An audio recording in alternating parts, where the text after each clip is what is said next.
everyone, and welcome to Cup of Three. My name is Ashley, joined by my quarantine partner and life partner, Agu. Hey. Hello. Just swipes the microphone to the floor. Aggressively. So you may notice that Mabel isn't with us today. So this is kind of a nights and weekends project for us, and she has a lot on her plate right now, so she's going to be stepping away for a little while. She's still very much part of Cup of Three, and we hope she's back very soon. Mabel, if you're listening to this for quality control, good call, and we miss you. So we're hoping that she'll be back soon, but in the meantime, we're hoping that we can bring back some of the guests that we've had before to talk about the show, maybe some new guests who you have yet to meet. We're just... excited to cover season 12. So yeah. She will be back. Mabel is going to be back. Don't worry. Yeah. Y'all probably listen to this show mostly for Mabel, which I don't blame you at all. So. That's true. Mabel could just start her own podcast and compete with us. Married at First Sight. Cup of Three, 2 or something. Yeah. It'll be fun. Yeah. So if this is your first time joining us for season 12, we're obviously a podcast that covers reality shows on love and relationships. So we like to talk about mostly the different challenges that couples face during the Married at First Sight process, because it's so relatable. Like, we've all experienced that in one way or another. And it's exactly. We just find it interesting to talk through and like have kind of an example to look at, and then we can talk about our own experiences and all kind of learn together, become better people. Hopefully. So yeah. So we just watched the actual premiere of the show this past week, which was very long. And it, kind of led us into the very first couple. I think we only saw Ryan and Clara actually walk down the aisle, right? Yeah, I think next episode it's going to be mostly weddings, I imagine. Right. They seem to usually spread them over a couple episodes just because there's 5 whole couples to go over. Yeah. We were watching it last night and I was like, oh, I forgot that they were in pandemic times, because there was suddenly one person wearing a mask in the bridal shop. Remember that? That just... I'm like, oh yeah, we're in a pandemic. Okay, that makes sense. Yeah. That makes sense. I mean, they've done... The fact that we even have a show, it's pretty impressive that they were able to do the recording, and it sounds like there were a lot of tests throughout. So we got some Married at First Sight despite the pandemic. So it's I just keep thinking of it as something that was filmed in the past, because they're out at restaurants and stuff. It's just really, really weird to see, but. Seems like they have it figured out. I don't know. Yeah, it reminds me last season when we were watching, since it was filmed, part of the season was filmed before we knew what COVID-19 was. Mm-hmm. It's very interesting watching that. You guys have no idea what's going to hit you guys here, what's coming. And now that the show has caught up with, our current situation, it's surreal. It really is. There's small things here and there that I find odd, like the fact that they don't hug. It's if you guys feel comfortable enough to be around each other without a mask, I'm assuming there's been a lot of testing and whatnot to get there. So what's the difference with the hug? But I do get that sometimes part of this is an optics thing to, let people know that they are taking it seriously. So I get there's a lot of juggling going on here. Yeah, I know. I have a lot of feelings about it just because I think, I don't know. I think that everyone's approach to the pandemic is very different. So that could be a whole other podcast, but let's actually talk about the episode. We got kind of a big recap on all of the different couples. It was it felt a little bit like a rinse and repeat of the matchmaking special, because you just meet everyone. They say for the 100th time, why they want to get married. That must be interesting. Because that they're getting this question quite a bit. It reminds me of a job interview, if you've had to talk to multiple different managers and you're just repeating the same thing over and over again. Yeah. That must be surreal. Yeah. Like when I think it was Virginia, she was like loading up into the van to go to the wedding venue. And again, she was like, I want to get married because, and I'm like, oh my God, will they stop asking you that question? Yeah. Like, it's not interesting. Like, we already know why you want to get married. Everyone says the same stuff. It's like, I want to find my life partner and find my forever love. Like, it's just like, at a certain point, it's garbage. I want to find someone who's going to travel with me. It's like, yeah. Yeah, and then there's the like, this might be my last chance to find love before 40, which is interesting. Oh my God. Is he, all right, so to just go right into it, is he the oldest contestant? I don't know, because he's 38, and that seems to be pretty high for their whole age bracket. How old was AJ? Oh, I don't know. That might be the closest. We probably should have looked this up before we started recording. Yeah, but he seems to have an attitude of like, like his whole thing of saying this is my last chance maybe before I turn 40, as if like women would stop wanting to get married and the entire world after this. It's just I think that's a very limiting belief that like this is your only shot. Like, dude, you seem like a nice enough guy. I'm sure you can find some lady that would like to be with you if this doesn't work out. Yeah, but I do get it from his perspective too. Like dating in your 20s, I imagine it's very different from dating in your 30s and 40s. So I mean, like my dad was in his, I don't know, 40s when my parents got divorced, and he remarried and like married my stepmom Julie, and they're very happy together. Like there's people of all different age ranges who want to get married. That's true. This is true. I just think I hear that's true. You're researching that? You trying to see? I'm trying to find AJ's age, and it's whatever. Well, okay. I will look into this. Well, he's probably the closest to, if we do have a person older, I imagine it would be him. Yeah, but at the same time, I think that like someone being a little bit older lends some maturity, some life experience, where he's maybe more willing to work through things and try to like give things a fair shot. So I could see it being okay. I don't know. Yeah. I have kind of like neutral feelings about him because he just seems fine, but without seeing everyone together, it's like, what is there to what's there to latch onto? It's hard. I mean, he just seems, everything about him seems like what I would imagine it would be. Like he's very problem solve oriented. I don't know if that's even a word, but just I keep on remembering the line where it's like, I don't like mowing my yard, so I turned it into a beach or something like that. It's like, that's such man logic. No offense. It's solid though. Like I don't blame him if you don't want to do it and you enjoy the beach. Why not? So, and his obsession with 90s and 80s. He brings that up so often. I'm curious if that'll be like up her alley or not. Because for me, I do not like the 80s and 90s. It was just like everything was crunchy and like it didn't look. You're talking about the hair. The whole, like everything about the styles, everything about, I just remember like when I was growing up, we had coats that were from like the thrift store, and they were like the most grating. It felt like sandpaper on the outside. Like they were the absolute worst. Like it would give you a little like rash around your wrist because of the like bunched up part. So that's like all I could just associate with 80s and 90s. Like the whole aesthetic to me is so over the top.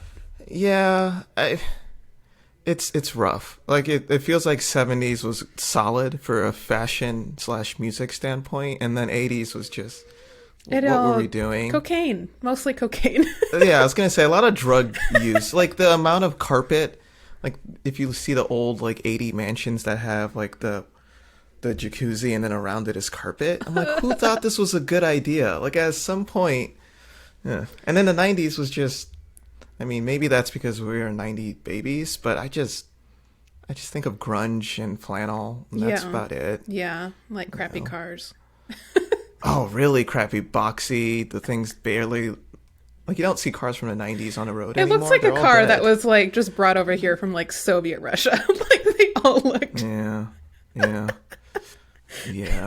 Yeah, we had like a Volvo growing up at that time period, and that thing was legit. Like as a kid, I'd have to draw cars, I would just do like a box with like box wheels. Like basically, that's what the car looked like. See, again, man logic, because that's very efficient of you. Also, I have no drawing abilities, so yeah. Most of for Photoshop. Most of my drawing was focused on like horses when I was young, because tracks. I'm a white girl in the Midwest. That's what we do. A lot of horses. Yeah, I saw a lot of horse binders growing up as a kid. That was the thing. We went completely off topic. We really did. There. Like not even remotely. Right. What were we gonna talk about? So one thing we were gonna talk about is we had topics. I swear we really do. So we had talked about the way that people describe their ideal person and how we feel like that's kind of like maybe some high level guidelines, but it's different when you're actually with the person. And I think that can be balanced too with like being clear about what type of partner you need. But yeah, I think there's a lot to dive into there because for me, I think that like once you actually meet someone, like if you're just dating, like if you're hanging out with them and spending time, they're not necessarily going to be they're not necessarily going to meet all your criteria and whatever you thought. But once you're actually spending time together, you kind of uncover like how your dynamic actually is. There's like this shared dynamic, and that's the thing you're kind of observing, not just the other person. Yeah.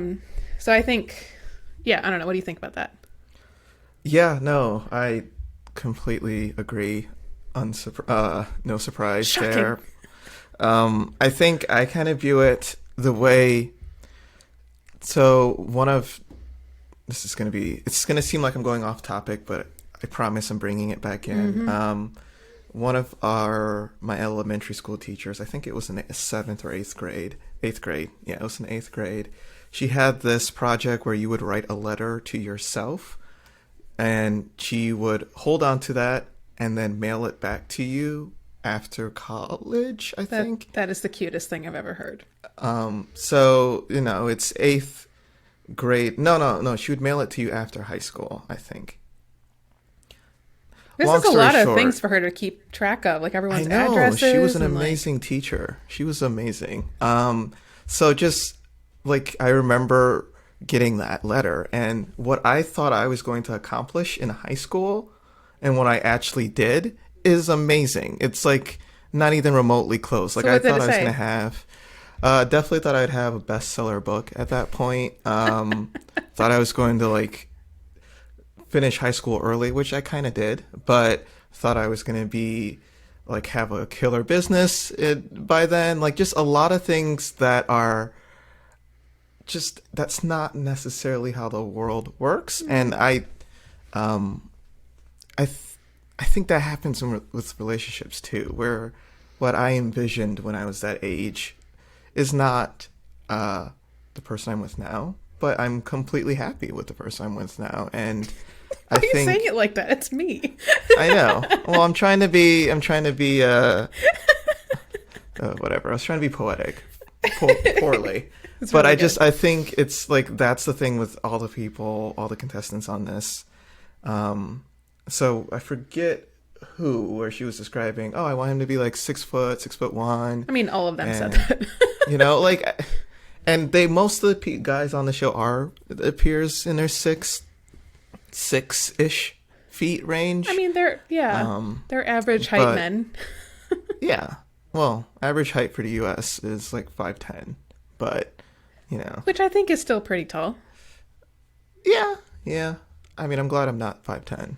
I want to be taller than that. But so I think that's the thing. Also, everyone uses the same generic terms. It's like, I want this person to be like on the ladies' side, they always say financially stable or motivated or was it financially literate? It's like you don't want him to be a brokey. Like you can just say you don't want to scrub. You don't want to scrub, TLC. Not gonna get no love from me. Yeah, or like the guy's always like, I want someone who's beautiful. No one's gonna say I want someone who's ugly. Like that's not gonna be a thing. Like it's just all these things that are so broad and just it feels like fluff. Just because when you're actually with that person, that's when you know if that's going to work or not. Yeah. And yeah, and they've asked them they asked them a few times this season, and I like that they're pairing them together more. So they've had a lot more together meetups than they have in previous seasons. I'm sure part of that is just the pandemic. It's easier since they're already tested. Mm-hmm. But just hearing them describe that and then knowing what they're going to be paired with is very interesting. Right. I just feel like it's like we're going through the early stages of the house buying process right now. And we were talking about this where it's like we have these kind of broad requirements of like how many bedrooms, how many bathrooms, what location, and like, you know, we want a yard, things like that. But when it comes to like, do we want a split level or do we want a ranch, or like, is a garage that important or whatever? All of those things are so contextual to the place that it's really hard to say, I want exactly this, but also when you get to a place and you're looking at it, there's things you wouldn't have even thought about until you're standing there and you're in it. And so I think it's like, I think there's a level of specificity that's helpful if you're saying something like, oh, I want someone who's 6 foot tall. It's like, why? Like, why is that important? What about like, if you say something like, I want someone who's emotionally intelligent, that'll take you very far other than just having a tall, like, you know, whatever guy next to you. And so I think like those types of things are great requirements, for lack of a better term, to have, because it actually shows that you have probably like reflected on past relationships and what hasn't worked and realized that there's a need that you would like to have in your next relationship. Right. Yeah. Plus, like, you might think something, and then when we've had, I think this was Dave and Amber, where he thought, oh, yeah, as long as she's not an atheist, I'm okay with it. And then he ended up just, you know, realizing while being in a relationship, oh, actually, I want someone who's religious. So, like, I think even what you think at that point, when you're actually paired with it, you might feel a different way. Mm-hmm. And so it seems, but I get why they asked him. I'm not, you know, attacking that, but part of me is just like, you guys, you have no idea what you want. Like, no, none of us really know until you're with the person. Right. So I just feel like experience is the best teacher. So like, if you haven't been like, and some of these folks haven't been in like a serious relationship for a really long time, I think that sets you up to be like, well, I have these basic requirements, but I'm open to what's going to happen. I think if you've been dating, like just trying to kind of find your person that way, like really putting in the time to date and for the past year, 2 years, then you actually probably have a very clear idea of what type of person you're looking for, because you have met a lot of people with, you know, kind of that intent to see if there's a relationship that could happen. So I don't know. I just hope people don't get too caught up in like that idea of this is the type of person I need to be with, because that's all kind of bullshit. Like until you're actually in it, and it's just that like rolling with the punches thing that I think is so important in this, because there's no way to control any of it. You literally are just kind of like jumping down the waterfall and like hoping it works out. Yeah. Definitely. It's kind of a violent metaphor, but like a fun waterfall where you don't get hurt. Yeah. Yeah. Like one you'd see at an amusement park or something. Yeah. Yeah. I guess a person in particular this season is Virginia. Mm-hmm. Yeah, Virginia. Like, I think she's mentioned quite a few times she wants someone she can bring with her to the different fun things that she does and travel with her. And I wonder if part of that is, she kind of mentioned that she hasn't necessarily been in like a committed relationship in a while. But part of me wonders, like, if like, have you been in a relationship with a person who isn't as extroverted slash party oriented? Like, maybe you would actually prefer that. And it seems like the person that she's paired with is not as much as in that aspect. And I could see that working, like, just because that's what you've dated in the past, or just because that's what you're familiar with, that doesn't mean that it's, as long as you and your partner have that chemistry or just are able to communicate, you'll be fine. Like, okay, maybe she does all the partying and he doesn't, that's not his thing, so she can do it and come back, or or vice versa, whatever. I also feel though like that just from my like general experience with I think that people go through like sort of that party phase at some point in their life, and that generally happens to be like early mid-20s, and then I think you kind of grow out of it. I don't think it's not something that I've seen often where it, like, that carries on forever. And so I wonder if she's getting kind of to the end of that phase, and if maybe this is one of those situations where the experts are pairing her with someone who they know that she's like growing to become, rather than their kind of current state.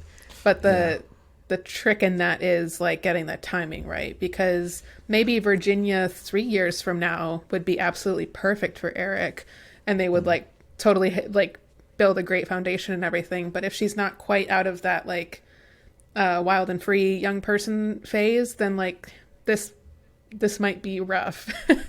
Like, I think I've read a lot of like people who are concerned about them because they just seem really different. And like in particular, she talks openly about her abandonment issues because of her experience with her family. And then he's like a pilot who's going to be gone a lot. So like, that's a little concerning. That definitely is. I guess in terms of, I guess we can go into specific couples, but them in particular, I'm very curious to see how it seems like an opposites attract type pairing that they've done with them. I think the age difference is a factor. But as we've seen in previous seasons, I don't think that necessarily, a person's age and their maturity doesn't always go hand in hand. So, but in this case, it does seem like she's more in that like party college phase. I don't think that's necessarily bad. Like that's some things I've seen in like Reddit where people are like kind of looking down on that, and I don't think that's fair either. Like, I think it's okay to be very outgoing and just get together oriented or whatever. I don't think that's a bad thing necessarily. The drinking heavily, not great. It's so just not sustainable. It's not. That's what I'm saying, is I feel like that gets to a point where it's like, this doesn't actually feel that good anymore, and then you just kind of naturally stop. Or just being able to kind of pace yourself, where like if you like hanging out with your friends, you don't necessarily have to be ridiculously drunk to do so. You can do so with a beer or two and be fine. So with them in particular, I'm very curious to see that age difference and that maturity difference, how that works. It's going to be interesting. Again, I'm just so anxious to actually see them together, because it's just like, I don't know. I know. Yeah, I think I'm like that with all of them at this point. It's like, let's just see you guys interact. Let's see how that works. Yeah. Okay. So, what other topic did we have? We're killing this.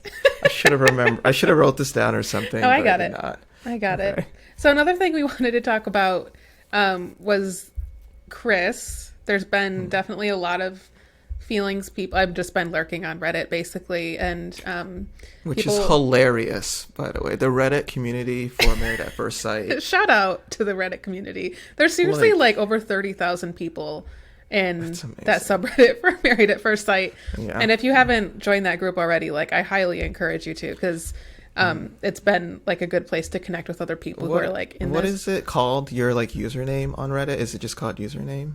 Or I sound old, but like I see whatever name, like the names for each person who's responding in the thread, is hilarious to me. It's so I think it's called. Oh, I'm gonna sound ancient too. I think it's called Flare.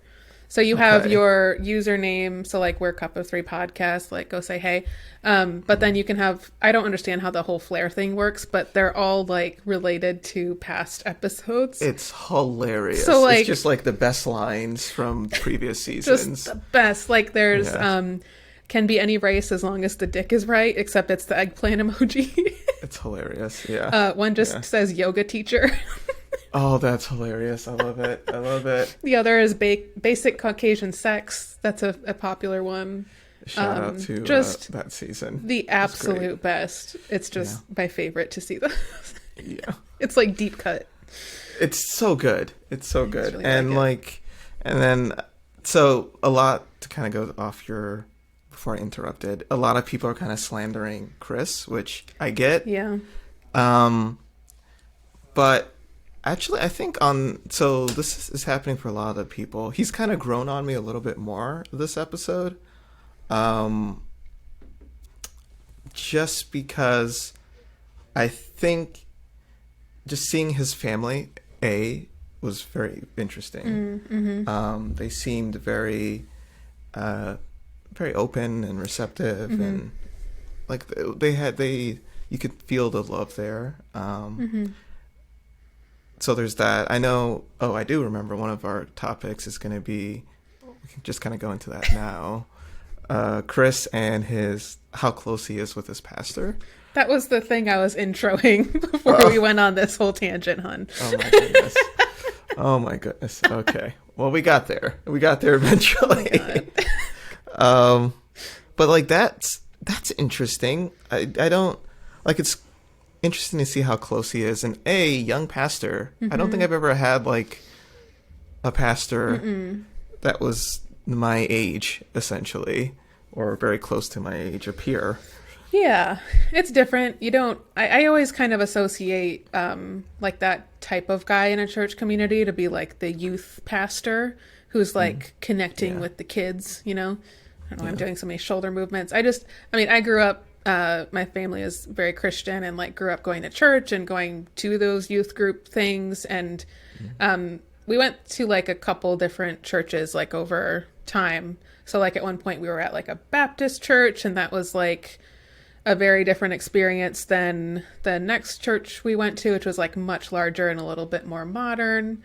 But definitely less experience with men who are that young being the pastor, and not really being in that community anymore. I'm curious like how I don't know. I think I just associate like a pastor with a certain level of like maturity and life experience, and I don't know if that's an unfair bias, like because it's really just about like, you know, if that's the right role for you. But it was very weird for me, just based on my experience in a religious community in the past, to see him like just speaking openly about like sex and his relationships and this coming marriage with his pastor, who's like not that far off from his age, and like just that they were very like they had a friendship going on. He I think he called him a mentor or something. I don't understand that dynamic very well, because to me it's, in my experience, again, it's like the pastor is the one you're in your best behavior for. It's just like, hello, and like you're like very polite and stuff. So the idea of talking about like regular life stuff with a pastor that openly is completely bizarre to me. But they're all different. For sure. I wonder if it's like a therapy. Like I know some people prefer their therapists be much older than them, and you have this dynamic of a seasoned person giving you advice, or other people prefer someone who is closer to their age, and it feels like they can identify more with your experience because they themselves are going through similar things. I wonder if that's a thing.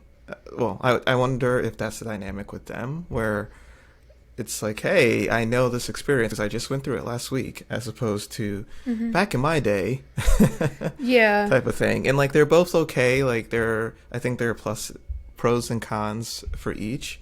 But yeah, it's very, very interesting for sure. Yeah.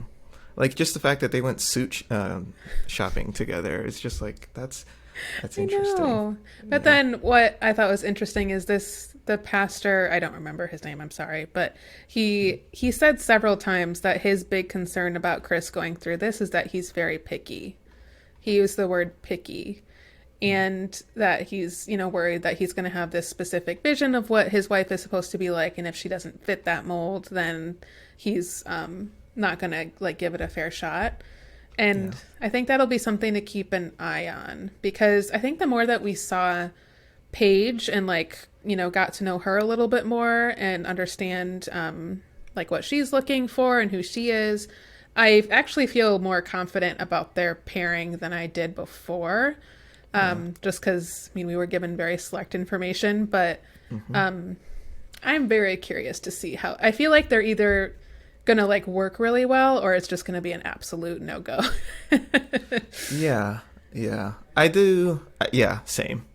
I think there's a lot, like even the fact that she's an accountant, from what I remember, and he is a finance manager, which I'm still curious to know what that means exactly, but like even that aspect of having someone who really understands the books and someone like him who's more on the business oriented side, it's just there's a lot there that could work. Also, they both talk like they just fit, like they use so many not religious, but like it sounds like it's the way, I don't know how to phrase this. Well, no, it's their phrasing, I think. They use certain phrases that are very things like God cultivated me on this earth to have manifest children. And manifesting, and this is like stepping into my whatever. It's the kind of stuff that it feels a little bit pie in the sky for me. Well, I think it's like like certain industries have the lingo and jargon and whatnot. Like it feels like they have the jargon of people who go to church on a regular basis. Like I've envisioned it. I had want to manifest. She said she had a vision about this, like the previous year or stuff, and I don't know. I guess I just don't really understand that. So I don't know what else to say besides that, but it just sounded weird to me. Yeah, like I don't talk that way, obviously, clearly. If you've watched this at all, you know that. But I do find that interesting. This is something that's a little different, slightly off topic, but when they were asking, so it was the girls were hanging out and they were asking her, and she's like, yeah, I'm Christian. So little aside on me, like I went for my high school education, I went to a seminary school. So, and part of that was you do a lot of studying about how the different branches of like Christianity came to be. But like every time I hear someone say Christian, a part of me is like, so are we talking Baptist? Are we talking Methodist? Are we talking Anglican? It's an umbrella. Are we talking Catholic? Like there's so many different little branches in there. And I get like, if you don't know all of the different backstories about like how this came to be, how Anglican came to be and all that stuff, you could just say, because they're all in the same umbrella of Christian. But I just, when she said that, I felt like the person who was asking her that was trying to get like the specific branch, and she just gave Christian. It's almost like saying, hey, what did you study? Yeah, for sure. It's like, what did you study? Art. It's like, well, what type of art? Like graphic design, or I studied business. What type of business? We talking finance? We're talking accounting? Like, it's such a broad answer. But yeah, that's a me thing. I get it. Like, not everyone views it that way. You expect an extremely specific answer to that, I think. Yeah. Like the way you were like, hey, Baptists. We had a Baptist church. Like, all right, I know mm-hmm. the general tenets of Baptism, like the Baptist branch, mm-hmm. Or we're Jehovah's Witness, or we are Mormon, or whatever. Like, I kind of like to have that. Mm-hmm. But yeah, well, at the same time though, like, since a lot of people don't have that depth of research or like background on those things, it's probably just simpler to keep it to I'm Christian, or I'm Catholic, or I'm atheist, or whatever, and then that would be your follow-up question. But for someone else, they would be like, I don't know what that means. Yeah. So another thing that we were talking about with Chris though, since we're on Chris and Paige, is his whole thing about like being a six-figure guy. Like, he brings that up constantly.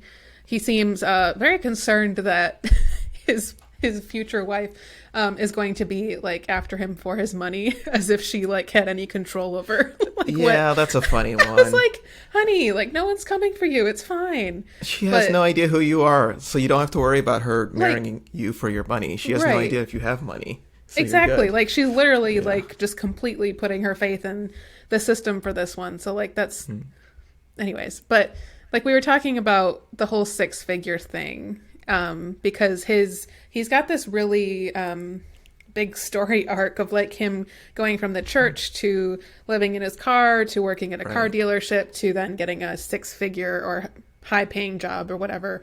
And he said six-figure job as a finance manager, which again, I'm not sure I really understand what a finance manager does. But I'm really curious, because like the six-figure range, we're talking about anywhere from 100 to 999. So like, you could be making $101,000 a year, which is great money. Like, don't get me wrong, that's awesome, good for you. But that's, I don't know. It just seems like he's like very, very intent on making sure that people know that that's the bracket that he's in. And I kind of just find it annoying because I don't think it matters. Yeah, I mean, unfortunately, they literally have dollar signs on his like name like, every time he talks. Yeah, I guess for this though, I'm more curious on, and like I understand why he doesn't go into specifics, or why they don't go into specifics on this in general. Like, there's privacy. Yeah. But like you said, there's such a large range between, like, if you're making 100,000 and if you're making 350,000, we're talking completely different tax brackets here and lifestyles, completely different lifestyles, and that level of vagueness is killing me a little bit, because like I kind of want to know the exact range.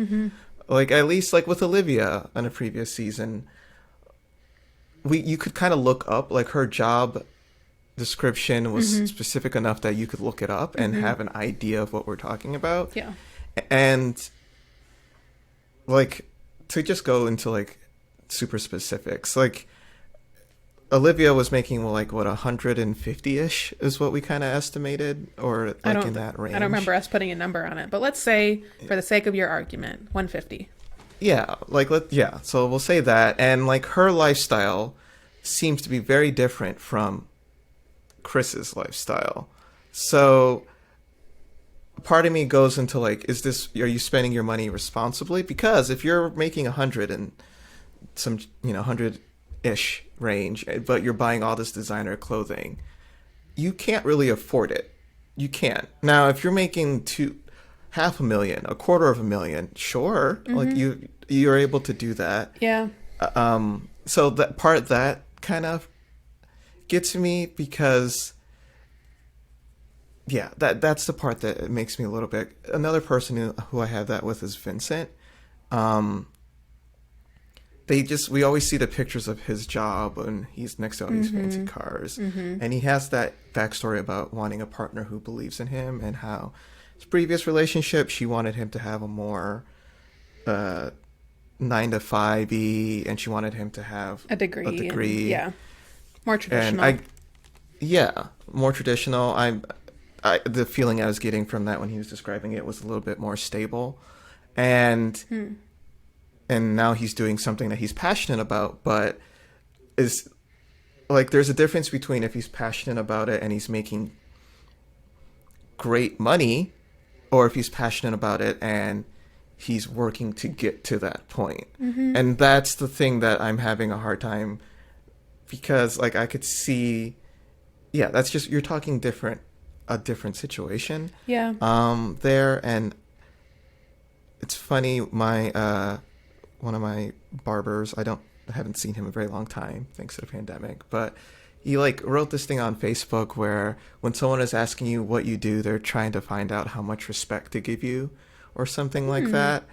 And I definitely, this is where I get kind of Libby a little bit, where I'm like, you should treat everybody the same despite their financial bracket. But I don't think that's a political opinion.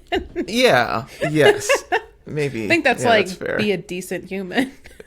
Yes, but in relationships, I mean, finances are a large factor, and it's hard for me to like decide.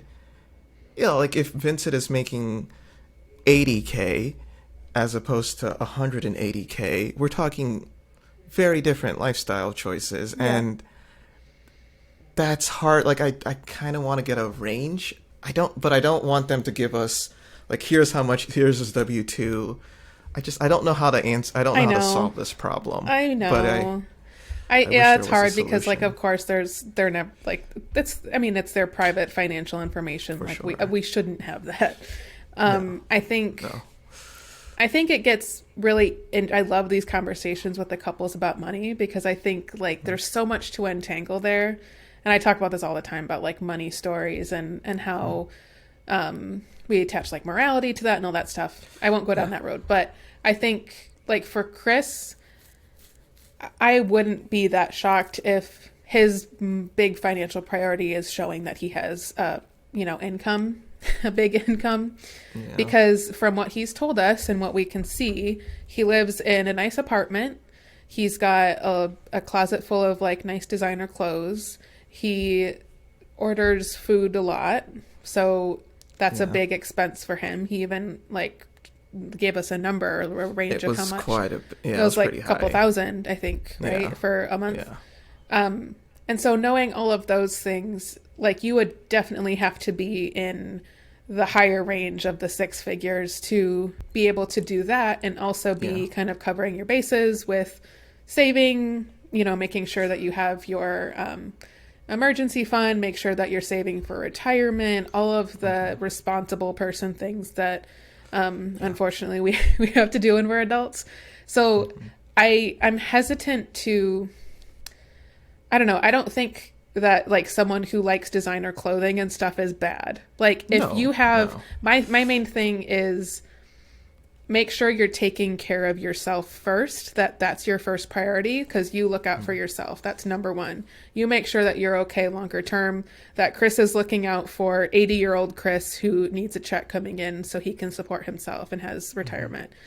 That should be your number one focus. If your number one focus is making sure that people around you are impressed by how like well you're dressed and all of these different things, you're actually doing yourself a disservice, because 80-year-old Chris is going to have to figure some shit out.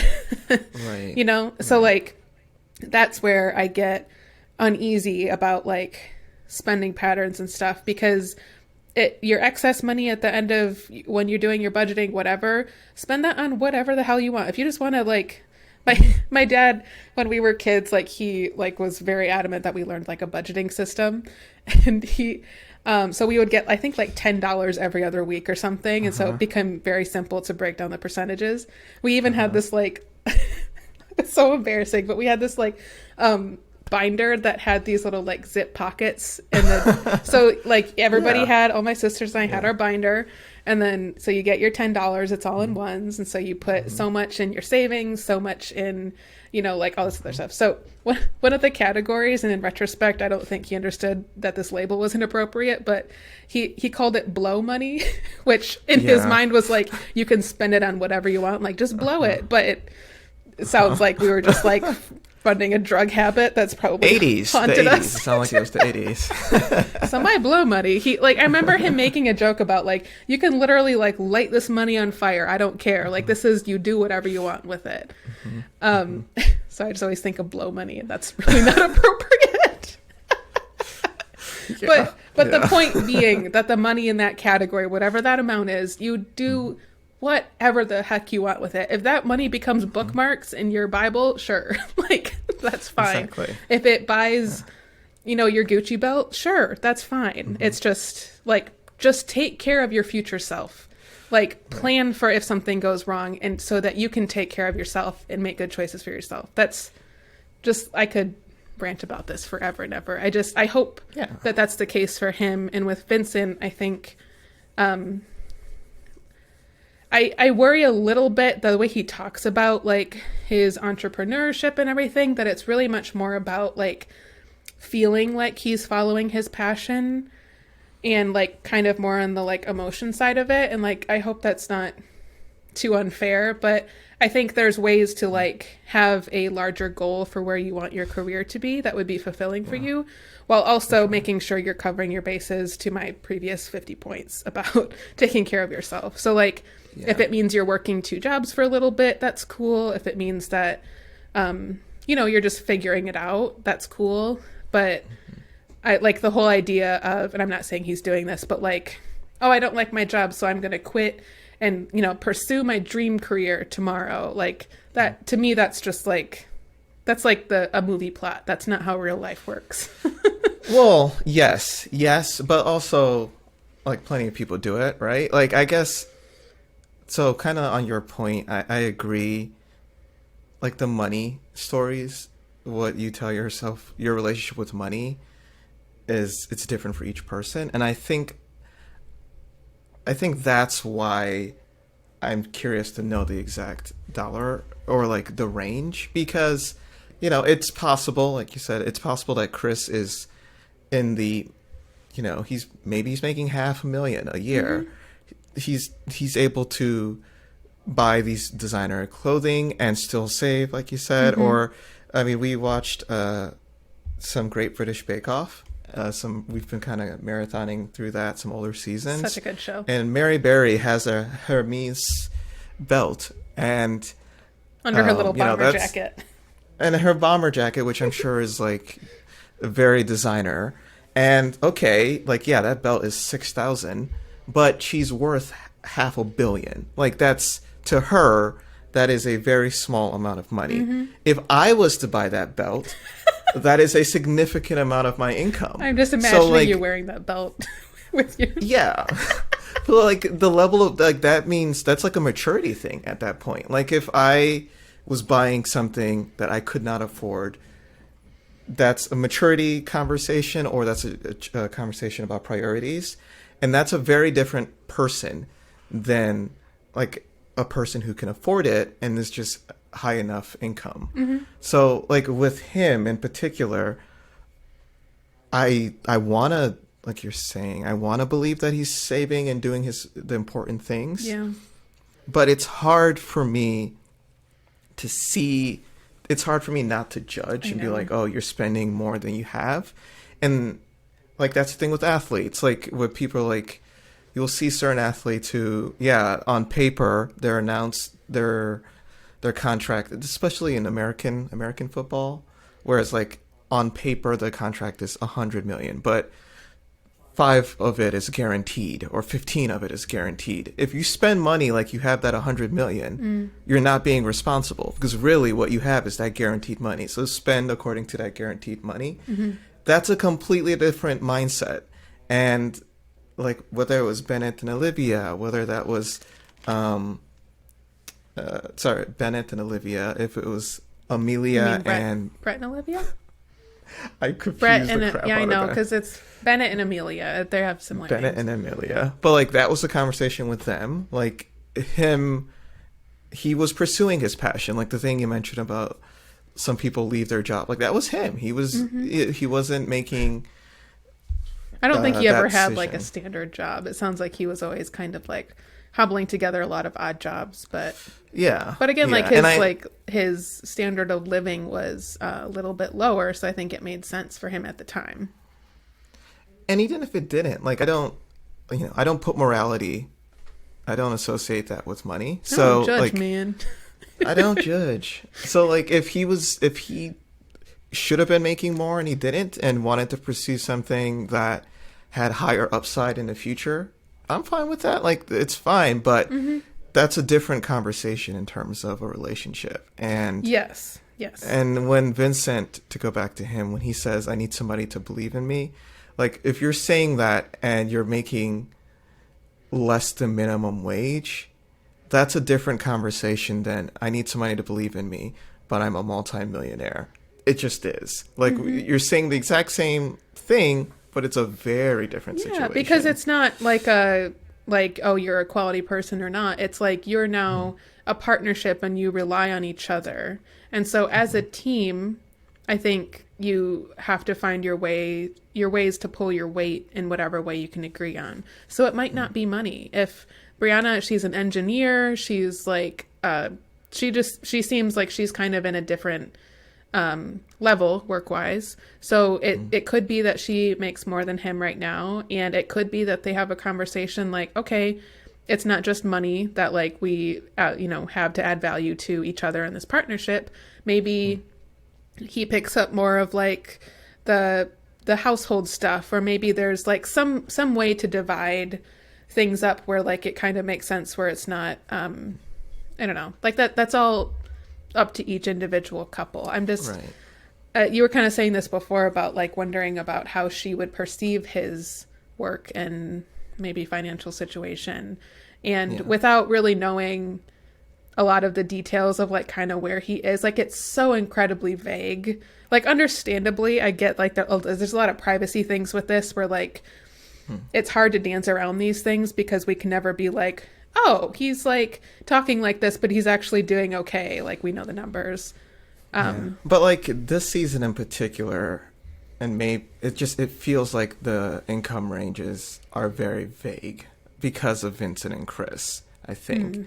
Like in previous seasons, you kind of had an inkling of what they were making. You know, like with Kate from Luke and Kate?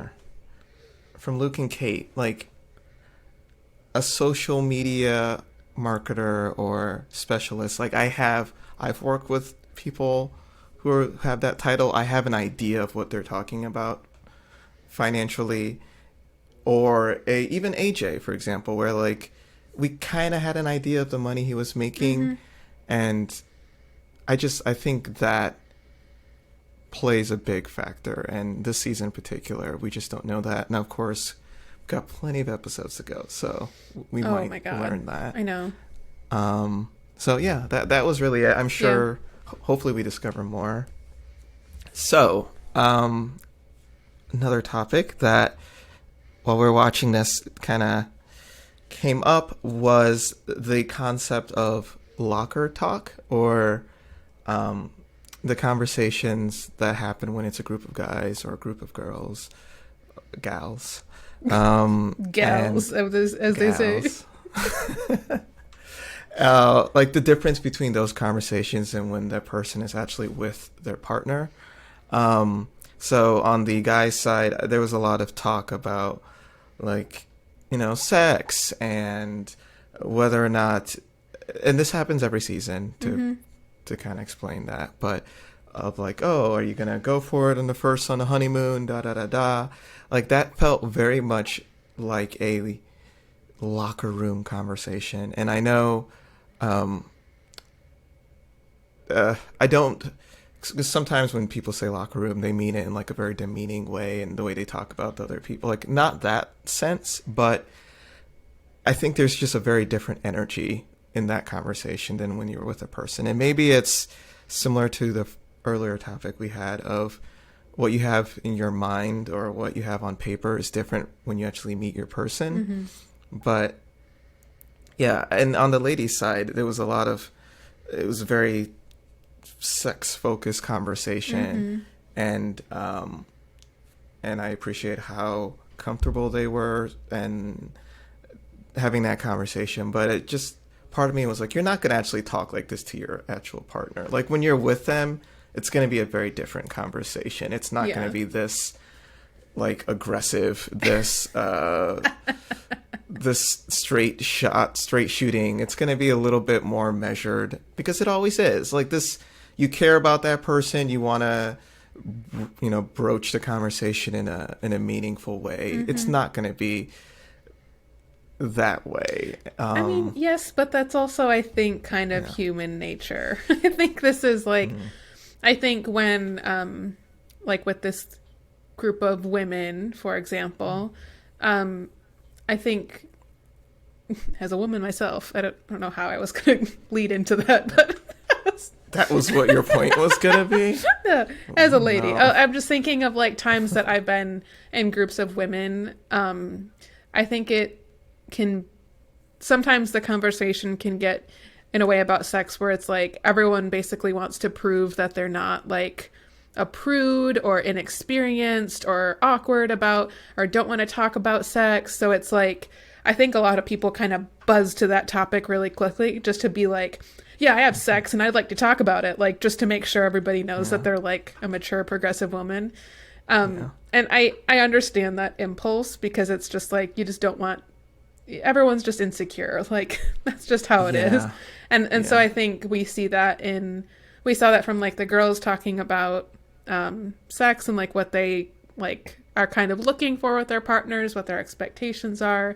And I think we also get that with the guys, where it's like, well, like, are you going to try to go for it right away? And it's like, of course everyone's going to be like, I don't know, I guess we'll see, and like try to be all coy, like, I don't know, like I've got moves, you know.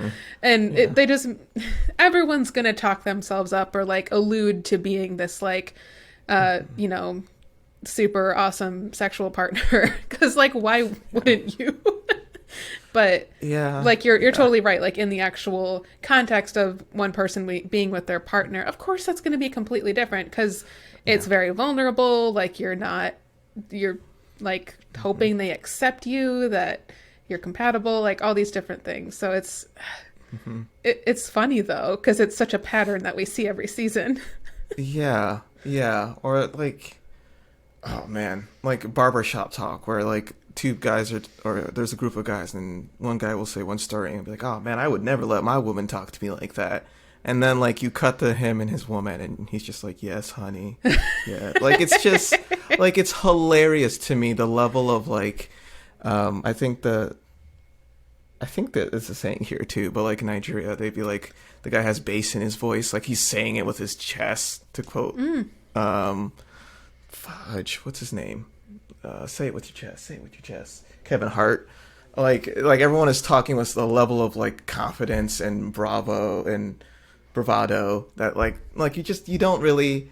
And if you did do that with your partner, you'd be a dick. You'd be an asshole. Yeah, they take you out so fast. Yeah, and I find that, or another great example is like the way people talk on social media or Twitter or whatever about what they're looking for in a relationship. And then when they're actually in the relationship, like it is the funniest thing to me.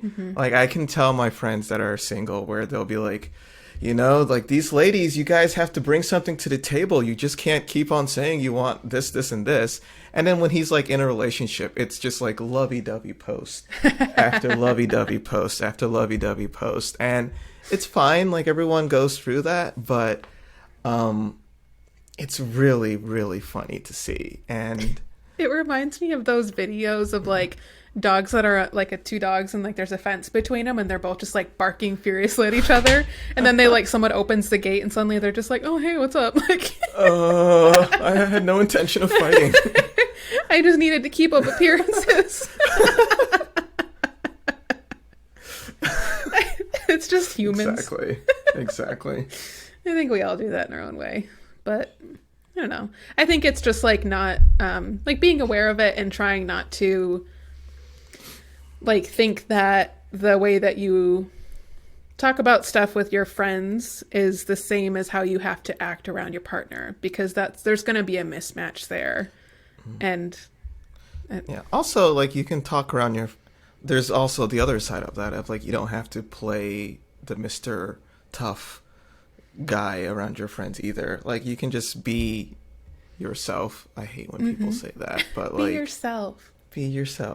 Yeah, because there's a confidence in that where you don't have to tell everyone who you are, because you just are who you are. Yeah. Like if you're not insecure about like if you're, I don't know, sexy enough or sexual enough, you don't have to brag about it and tell all these stories and like throw out all these things so that people hopefully think that, Right. So there's like a quiet confidence that I think starts to wear that down. Yeah.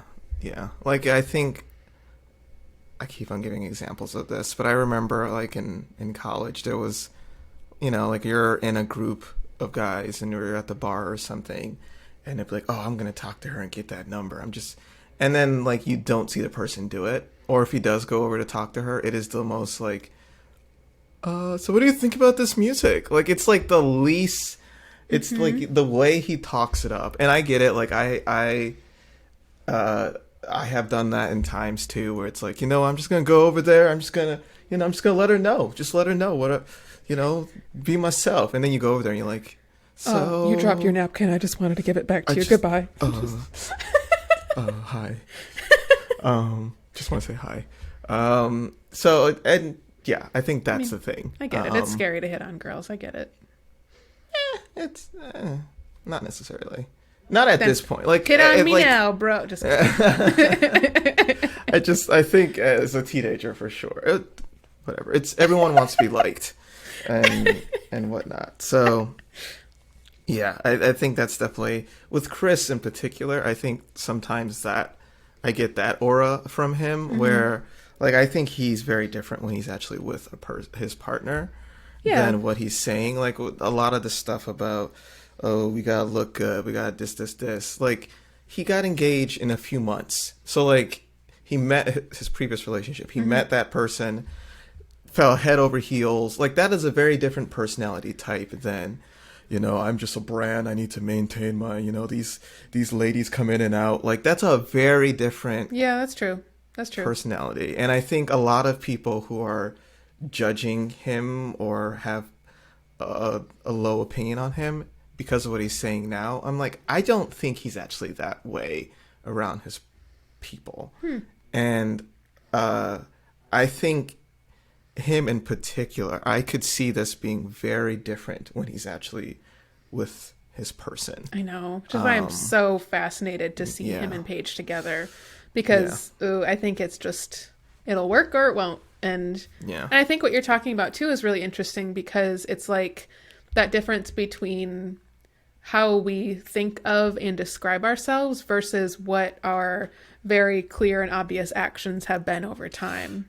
Right. So, like, obviously with these folks, this is the first time we're meeting them and we're just getting like bits of information.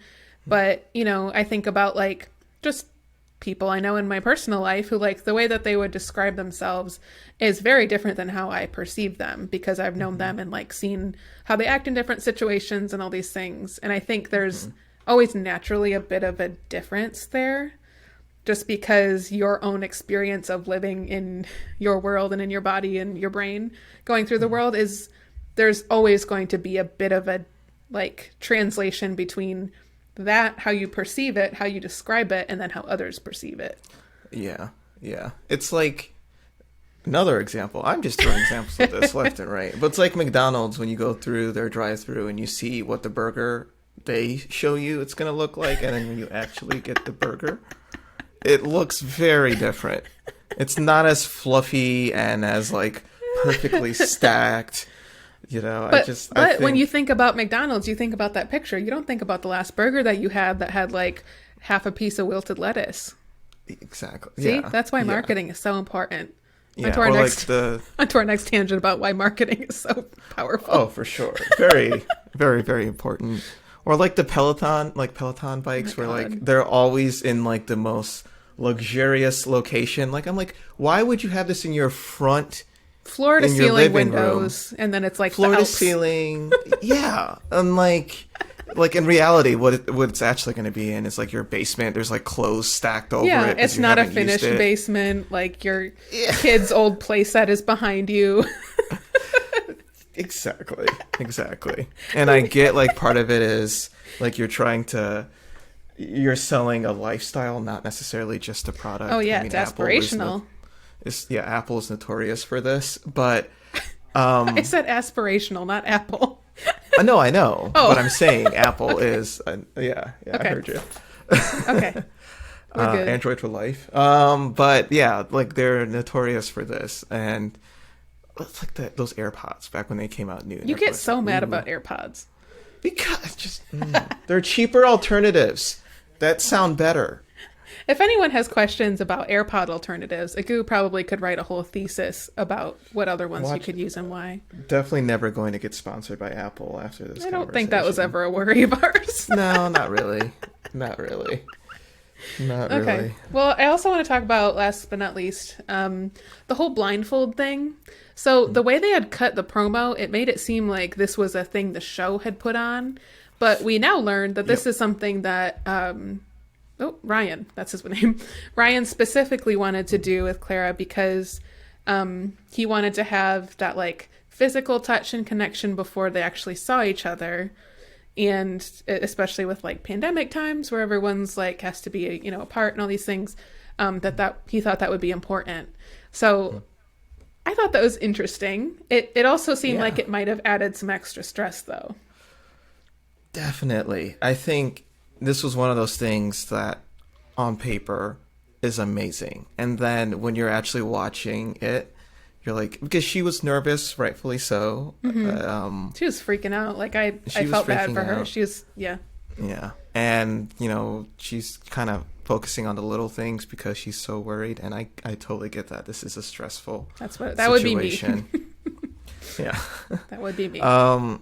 And so then adding the layer of blindfolding and then you're walking blindfolded and all the stuff, I think that added a little bit of pressure and stress. Mm-hmm. But the idea of it is amazing. Like I get like, okay, we're going to see each other for the first time.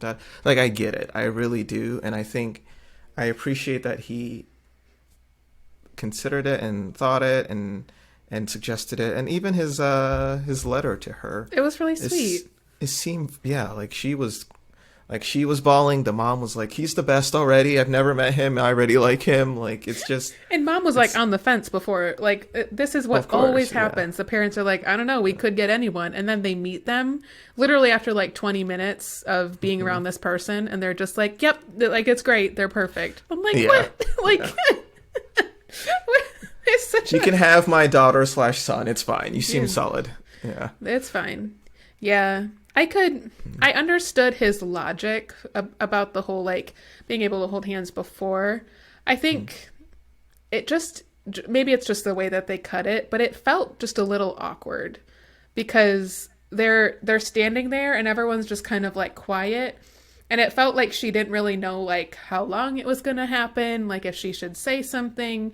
So there was just kind of, like, the nervous thing of, like, oh, sorry, my hands are sweaty. I don't know which of them said that. But it just seemed like it kind of added in more uncertainty, just, like, how it actually played out. Not, like what I think his intention for the moment was. Right. Where I think maybe if it's, like, I think about when, like, in a traditional wedding, in the United States at least, when you have the first look between the bride and the groom. And so sometimes they'll have like these cute pictures of like, oh, they're each on like on one side of the door and then they hold hands around the corner or something. So like you have that moment where you're kind of holding hands before you see each other all dressed up and looking gorgeous. So like, I feel like that's maybe what he was trying to emulate. And I think those moments are really great because they're very private. And there's also an intimacy that's already been established between those two people. I think when it's two strangers and you're holding hands and like, that a bunch of people are watching you, but you can't see them. You don't know what the venue space looks like. Exactly. You don't know what the officiant looks like. Like that's so many things. And I'm not trying to criticize him because I think it was a really, really sweet and thoughtful idea, but I think the actual way it played out probably wasn't exactly what he was after. So I'm curious what, like, I mean, obviously we see like the microsecond after they take off their blindfolds, but I want to see how that goes. If like, if that kind of did what he thought it did. Yeah. Also, like when I think about it, some of the best moments we've had on the show is the groom or the bride seeing each other for the first time when they're walking down the aisle. Yes. Like I think specifically of Zach and Mindy. Like that was the one time they looked like a real couple that was going to work. The one and only time. You know, like she's walking down and he like does the wink at her and I'm just like, oh, this is going to work. It did not. It was a train wreck. Didn't work. But they looked good though for that day. They looked amazing for that day. And I think we're not going to experience that with them. Another Amelia and Bennett. Nailed it. I got it. Woo. Yay. Amelia and Bennett, like, when she was coming down, of course he recognized her, so that was part of it. But, like, his, like, relief when he saw her of, like, oh, this is going to work. The sweetest moment. Like, if you took that away by adding blindfolds, like, you're taking something away from there. So, and I feel like we're going to keep on, like, saying we understand. So, yes, I understand why he did it. I think it's a great idea. For my job, I constantly get to, like, throw out ideas and then test to see if it works or not. So this is no shade from me. Like I'm an ideas person, so I totally get that. But I don't think it executed as well. Yeah, it's too bad it didn't do what he thought it would. But she also might be into it. I don't know. Like we don't see her reaction, and that's all that really matters. Is like, was she into it? But yeah. I don't know. Yeah, and you're right. The way they cut it in the trailer of like making it seem like it was their thing, which I get it. Like you have the footage, do what you got to do with it for the trailer. But that was very interesting to see. Like, oh no, it was actually his idea. Also, their letters to each other, it was very like his was heartfelt, hers was kind of funny, and like I think I like that they do that. Yeah, they do the little gifts. Touch. It's a really, really good touch. Yeah. I was like, what would I do? Because there's so much writing on that. But that's your very, very, very first impression that you're giving. So, like, what do you even... Yeah. What do you even do with that? People who go on the show next just do what Ryan did. Because clearly it worked. Like, she was in tears. Yeah. And I think especially for the guy's perspective, like we've seen it in previous seasons where they've gone very jokey, like AJ, he went very jokey with his and like how they're gonna drink tequila shots, and like I am also a jokey person, so that would technically be my instinct, but I think the times that they've been heartfelt, it's been better received in this. So for at least for the guy's perspective now. Yeah. So at least from like if you're writing your partner and you're the guy. I think showing some vulnerability and showing that you're serious and that you're there for them. Like those would be I think that would be my instinct of like. Women eat that shit up. Wow. It's true. Wow. Those are just like normal good things for a relationship. Yeah.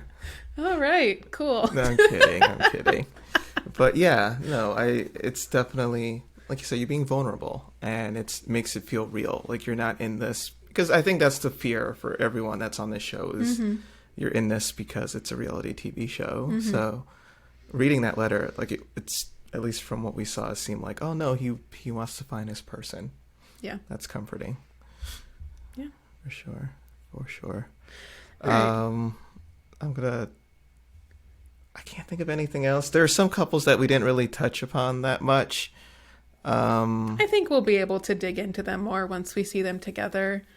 The next episode should be like all of the weddings and seeing everyone with their families and the first impressions and all of that. So I think that'll be a little bit easier to talk through because then we actually see what chemistry is or isn't there and like what things are coming up. So I'm interested to see how that goes. We'll see. Yes. Yeah. Yeah. And this is turning out to be a very interesting season so far. I'm curious to see how honeymoons work. Mm-hmm. And also, like, where they're going for honeymoons. Because, like, we're still in pandemic times, so... Yeah, but there's some countries, like, they could go to Mexico, hasn't closed their border, I don't think. I'm just saying, just because something isn't closed doesn't mean it's responsible to go there. I mean, maybe they charter, like, a private flight for all of them and fly them down there. Wow. And I guess we'll see. I don't know. Yeah. Yeah. Raven is... Raven just made a guest appearance here. Raven, what do you think about Married at First Sight? She's just hungry. Okay. Okay, that tracks. All right. Well, thanks everyone for joining us. We know this has kind of been a weird episode, so thanks for hanging in there. Please go join us on Instagram. We are Cup of Three Podcast. We post there whenever we have a new episode that's up. We like to, post some memes, some GIFs from the episode. So, like, there's a lot of fun stuff there. It's my favorite thing to do is just make a lot of memes, make jokes. If you are just listening to this on your podcast app, just so you know, we are also on YouTube, so you can see, like, the video recordings of this. If you see us on YouTube, you can also just listen to us on your favorite podcast app, so go check us out. Go do both, please. Go do both. Go follow us. We're around. So yeah, stay tuned for next week. We'll be covering whatever the next episode is for the weddings. And yeah, in the meantime, everyone have a good week. We will talk to you soon. Bye. Goodbye. Bye.